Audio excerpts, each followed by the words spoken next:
గోంగూర నార్త్లో ఉన్న మన సౌత్ వాళ్ళకైతే చాలా స్పెషల్. ఎందుకంటే ఇక్కడ అసలు గోంగూర దొరకనే దొరకదు, అసలు ఎవరికి తెలియదు కూడా. అయితే మన తెలుగు ఆవిడ గోంగూర విత్తనాలు తెచ్చి మొక్కలు పెంచారు. సో అక్కడి నుంచి నేను కొన్ని ఆకులు అయితే తెంపుకొని వచ్చాను. ఇంత స్పెషల్ అయిన గోంగూర ఏదైనా స్పెషల్గా చెయ్యాలని చెప్పి గోంగూర చికెన్ చేద్దామని అనుకున్నాను అనమాట. అయితే నేను గోంగూర చికెన్ ఎప్పుడు వండలేదు, ఇదే ఫస్ట్ టైం మేబీ నాకు గుర్తున్నంత వరకు. సో నాకు నచ్చినట్టు అయితే చేశాను.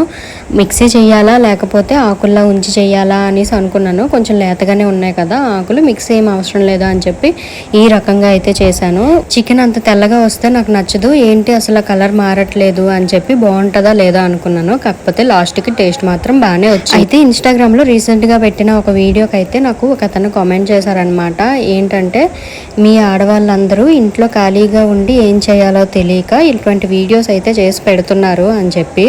సో దానికి ఏం రిప్లై ఇమ్మంటారో మీరు నాకు ఈ వీడియో కింద కామెంట్స్లో అయితే చెప్పండి, నేను ఆ విధంగా అతనికి రిప్లై అయితే ఇస్తాను. వీడియోని అయితే ఇక్కడ ఎండ్ చేసేస్తాను. సో ప్లీజ్ వన్ రిక్వెస్ట్ అండి, వీడియోని చాలా మంది చూస్తున్నారు కానీ సబ్స్క్రైబ్ మాత్రం చేసుకోవట్లేదు. సో ప్లీజ్ సబ్స్క్రైబ్ చేసుకోండి, వీలైతే లైక్ చేయండి, షేర్ చేయండి. Be positive.